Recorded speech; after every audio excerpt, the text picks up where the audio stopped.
Even though the scientific consensus over the anthropogenic causes of climate change has been established over the past 5 decades, in the United States, it remains a widely contested, controversial, and partisan topic. While the health of every American is at risk from the likely catastrophic effects of global heating, the messaging around this issue is contingent on the political base it comes from. To scrutinize these changes in political and governmental discourse, we created a web history of the Environmental Protection Agency's website.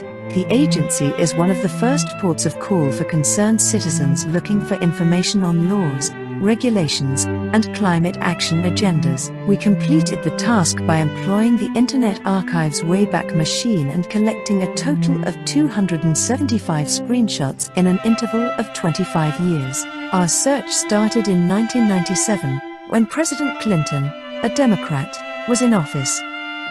The earliest archived web page of the EPA dates back to April 1997, which is almost 27 years after the agency's establishment. At this time, President Bill Clinton was serving as the 42nd President of the United States, whose politics were characterized by a significant commitment to the creation of a strong economy and a clean environment. However, on the EPA's website under his direction, and given the material limitations of the early internet, the website looks simple, offers no visuals, interactivity is stripped to the minimum, and there are no mentions of environmental issues, let alone climate change. The agency's website remained relatively simple until Bush's presidency, starting in January 2001. George Walker Bush, the 43rd President of the United States, was, instead, a Republican. Interestingly, although the website showcases his policies and commitments as enthusiastic about environmental protection and renewable energy, when it comes to the concrete implementation of climate protective policies, the story is different. In fact, Bush has been part of several controversies and scandals related to the censorship of climate scientists, the hindering of any concrete steps towards a renewable transition, and his party's close ties to the fossil fuel industry. Under his presidency, however, the website's design becomes increasingly complex and interactive.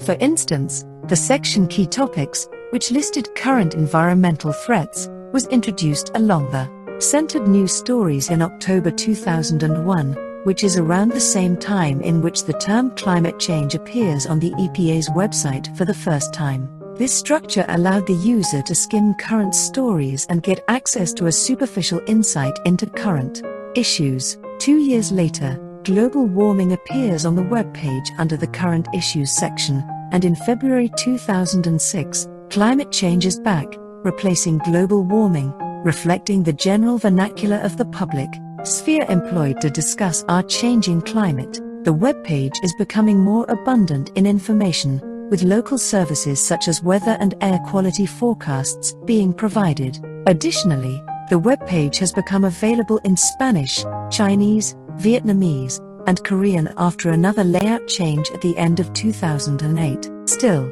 as time passes, climate action and the eagerness to employ renewables that users see on the website is not reflected in reality.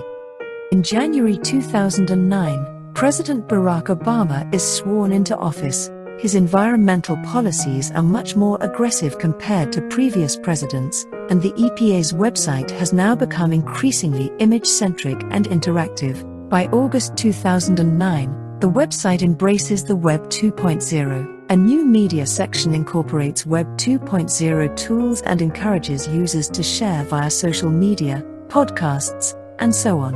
This allows users to explore the EPA's Facebook and Twitter accounts, as well as a podcast and other hyperlinks. This signals a new stage within the usage of interactive components, encouraging the user to partake in online sharing as they consume their media.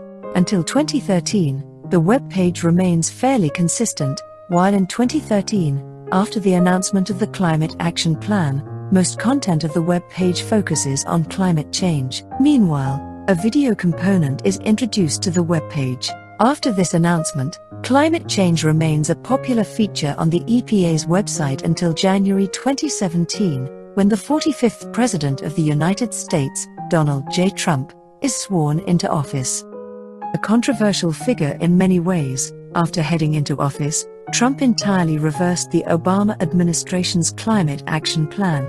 This could come as unsurprising, as Trump has been a vocal critic of climate change, calling it a hoax and presenting the alternative to renewables to be found in clean, American coal. Under his direction, any mention of climate change on the homepage, and the website at large, disappears into thin air. Moreover, during his single term, the EPA's website undergoes drastic changes in terms of content and discourse, with practices that can be said to be a form of active censorship of climate science. At the same time, images take center stage, and more interactive components are included on the page's social media section on the webpage.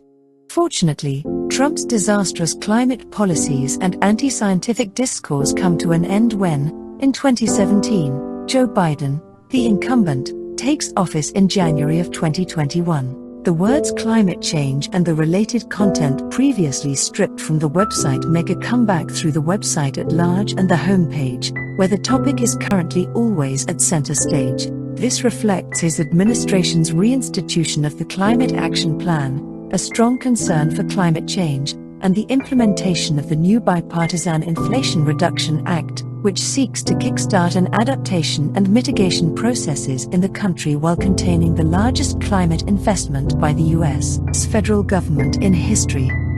The story of the EPA's website is an ongoing one. By looking at its history, it is noticeable that most changes have gone hand in hand with practical policy applications, presidential agendas, and social pressures. However, while Trump's approach to climate change has been one of censorship, Bush's touting of environmental policies on the agency's website was not reflected in reality. This means that while analyzing websites in a historical context can offer some insight into the policy developments, discourse, and agendas of political figures and groups, it should always be supported by broader historical and policy research.